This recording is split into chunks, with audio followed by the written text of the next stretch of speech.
Hi, good morning, fifth graders. Miss Dias here. This video is if you missed class this week, the fifth week of school. We are starting on recorders. So hopefully you all have a recorder at home. If you don't have one, you can buy one at Office Depot. They have them there with the school supplies. Recorders are one of the oldest instruments that still look the same today, are still made the same way as they were hundreds and hundreds of years ago.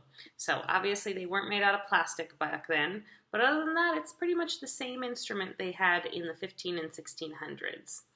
So we will be starting on recorder, and some things you should know about the recorder. So I have the mouthpiece and the head joint, and most of us, these two pieces are hooked together. The mouthpiece is the top, then the head joint is the next part. We have the barrel, the long part here. The tone holes are where you put your fingers, and the bottom is called the foot joint. And if you look at your recorder, do you see how mine is actually crooked at the bottom? That's on purpose. Since most of our pinkies are a little shorter than the rest of our fingers, that makes it so that if I have my fingers down solid, then all of the holes are covered. So this bottom one should be just a little bit crooked. So some things you should know about recorder. When you're playing the recorder, you should be sitting up nice and tall with a straight back, and your feet should be flat on the floor. Your left hand should be the one on top, the one that's actually holding the recorder. A lot of the notes we'll play right now we won't use our right hand, so it will just sit down at the bottom and support it. So a lot of the time in class, I'll have you take off the head joint when we'll just be practicing with our left hand. And a little bit about breath. So on a recorder, I know there's all kinds of videos and things of people playing the recorder beautifully. I'm going to attach a couple with this video here so you can check them out. And of course, everybody knows that recorders can be kind of squeaky and ugly sounding as well. And actually, the thing that's going to make it sound beautiful or ugly is mostly your breath. Your breath is hugely important. So a couple things I want you to try. We have two different kinds of air that we might use. We might use cold, fast air. So take your hand and pretend that you're blowing, pretend you just touched something really hot and your hand is hot. So you're going to blow with hard, cold air.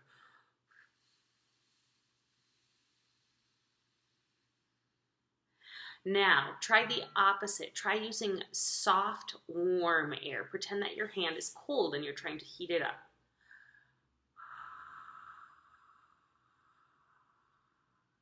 So you can feel that the air feels totally different when it hits your hand, and probably you breathed a little bit different at the same time when you went to do that as well.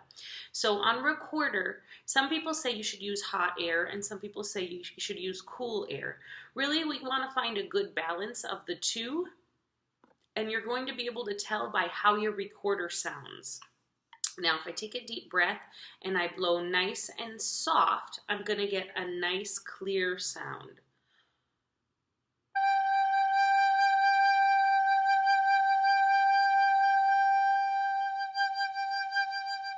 You can hear I was running out of air at the end, so my air got my sound started to get a little wobbly at the end.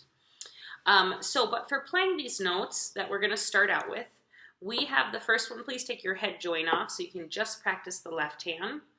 And of course, our fingers always have to be covering the holes very, very tightly. If you're covering them properly, you're going to actually have little holes, little circles that show up on your finger. It's kind of hard to see it in the camera here. Let's see if I can get it to show up. You want to have little circles on your fingertips, and it should be the end part of your fingers that are pressing down on the holes, so your fingers will have to be a little bit curved in order to get that shape. If you have them flat, they're not going to press down hard enough.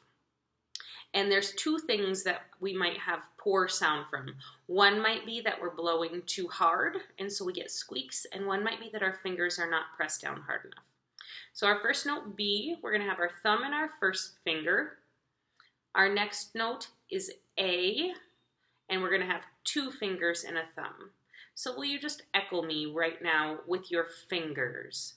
A, B, A. Ready, try it out. A, B, A. My turn. B, B, A. Your turn. B, B, A. Now we're going to add in G. So G is all 3 fingers on the front and thumb on the back. G, A, B. Your turn. G, A, B. B, A, G. B, A, G. And now put your head joint on and see if you can work on getting a nice soft sound with your recorder. When we put our top on, it should be lined up from top to bottom. Everything should be in line except that bottom piece.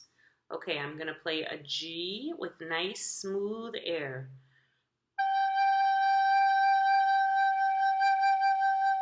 Try A.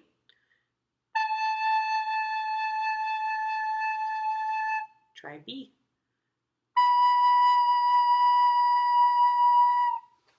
And I'm going to go ahead and attach with this video some other videos for you to watch. There's one that is a band of recorders, a whole group of recorders.